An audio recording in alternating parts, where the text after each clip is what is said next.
Hey, everybody. Welcome back to Beyond Profit, a Global Perspective. I'm Mark Harvey. And one of the things that I teach in the master's program is a leadership class. And so I would like to share more videos about leadership. And it's a huge topic. It's not anything you can easily cover in just one video. So there has to be a series of them. And we have to start somewhere. And so, what I'd like to do is let this sort of be the first video, the starting off point, where we start talking a little bit about just the definition of leadership. What do we mean by that? And it's a little more complicated than you might think.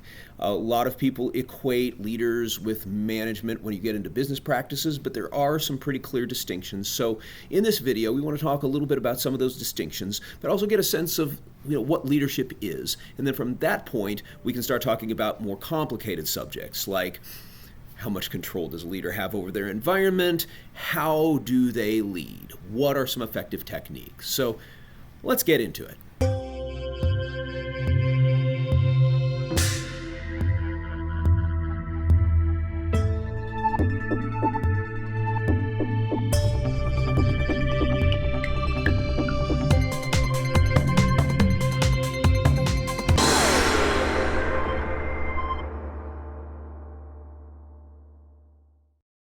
I want to remind you once again, please like, share, and subscribe. If these videos have value to you, go tell people about them. And hey, if you want to come study with me at University of St. Mary, come to the MBA program. I would love to have you. Welcome to Leadership Class. How's everybody doing? Good. I am super excited to be here. I'm always excited to teach classes. So I see everybody like, you're smiling. And that's We are going to open our talk about leadership by discussing the meaning of leadership. And I am not going to define it for you, at least not just yet. What I would like to do is have you give me some of your ideas about this. So we're going to start off with these 4 questions. We have, what is the difference between a manager and a leader? What does it mean to be a leader? What is the relationship between leaders and followers? So manager and leader. So a leader maybe has more people-ish skills, right? And so you're sort of like non-people skills. I am a robot. I am not a person. I am a manager. Okay. But I know what you mean, right? Maybe your emotional intelligence should be higher, or you would be a better leader anyway if you had a higher level of emotional intelligence. Okay. So maybe there's a strategic element to leadership. Tasks, sort of more discrete, specific lists of things. I think that's true. James C. Hunter, he wrote a book called The World's Most Powerful Leadership Principle, and he argues that management is about the things we do, what we do, the planning, budgeting, organizing, problem solving, being in control, maintaining order, developing strategies.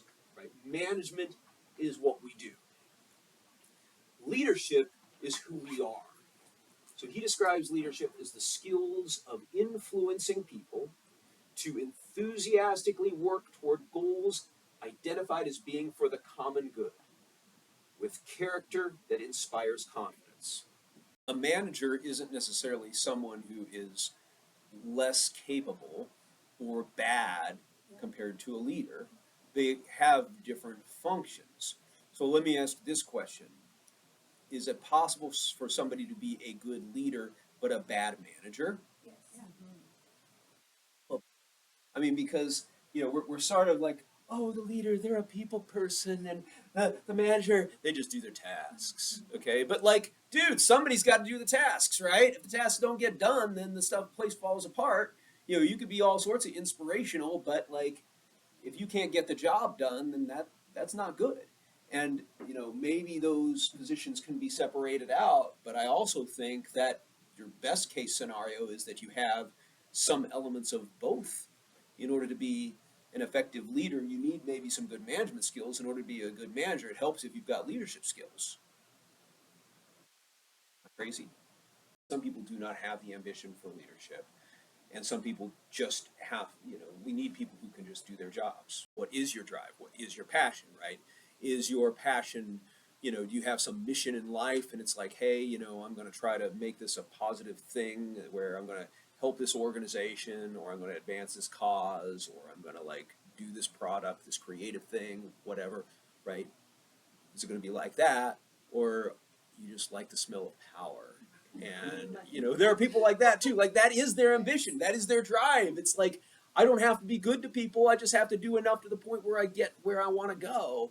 And that's true too. That happens with a lot of people. Narcissistic people who tell other people what to do, and that kind of thing. I think that's a common assumption about a lot of leaders. I don't think you're ridiculous for saying that. So don't drink the Kool-Aid. Right. Please drink the Kool-Aid, please. Yeah, I'm your teacher. I want you to drink the Kool-Aid, right? I'm your leader here. Yeah. There are leaders, wouldn't call them good leaders necessarily, but maybe are those narcissistic sorts of people, but they do have trust from some people because they would not be in the position they were in if not for that trust that they invested in that person. Not everybody necessarily trusts them, right? But enough people do. And that's the other thing to think about. Like, are you a leader without followers? Probably not. Like, you've got to command some level of respect and trust, or else you got nothing, right? Nobody's going to follow you. I think that if you're motivating by fear, you can definitely get people to follow you, but I'm not sure that makes you a great leader, right? Now, anger is something slightly different in that, like, anger, well placed, can be quite powerful and positive. Like, if there's an injustice out there, you ought to be angry about it, and we ought to go do something about it. If there's something that's wrong going on, we ought to get angry about that and try to fix that, right? But it's different, though, when your righteous anger is different from, like, just being out of control, fury, a temper, right? Losing your temper. Yeah, I'm going to put ethics up here because you're correct. Not all leaders are good, but I'd like to think leaders should be good. Right. And in this class, I'm going to tell you the leaders should be good.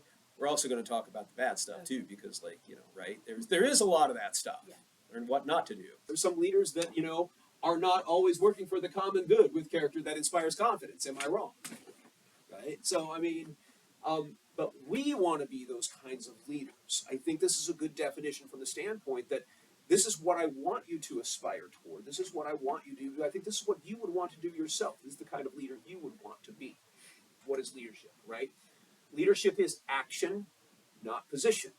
So a leader is sort of a formal, or I should say manager, particularly a formal position. A leader could be anybody. You don't have to have a title. Right. No, you do not. You do not need a title necessarily to be a leader. I think that's true. A manager might be a place on an org chart, right? A leadership is an action. It doesn't necessarily have to live in a specific job title. Leadership is the art of motivating a group of people to act toward achieving a common goal, right? Just like the other definition we were looking at. Leadership captures the essentials of being able and prepared to inspire others. Effective leadership is based upon ideas, both original and borrowed, that are effectively communicated to others in a way that engages them enough to act as the leader wants them to act. So when we talked about respect, when we talked about trust, right, you've got to inspire people to get to do whatever it is that you want them to do. If you can't do that, you're just not a leader, right? It may come, like as in the case of a manager, from a power-oriented position, something that's a position in the structure where you better do what I say or else you won't have a job because I'm your boss, right? That's one incentive structure. But a leader, though, is able to make that happen in a way that goes beyond that formal structure, right? How do we create incentives to inspire people? So there's got to be respect, there's got to be influence, but in order to make those changes, you do have to be critical sometimes. But can you make that work? Can you demand that respect? Can you get people to actually listen to you?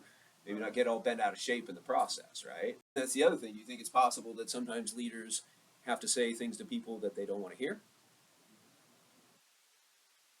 So in this video, we talked about the differences between management and leadership. We also defined some of the characteristics of a leader, what makes a good leader, what makes a bad leader, and sort of in a general sense, what this is all about. What we're going to get into next are bigger questions. Questions of whether or not a leader actually makes a difference, whether or not the leader can change his or her environment, or whether or not you just are sort of forced to work within it.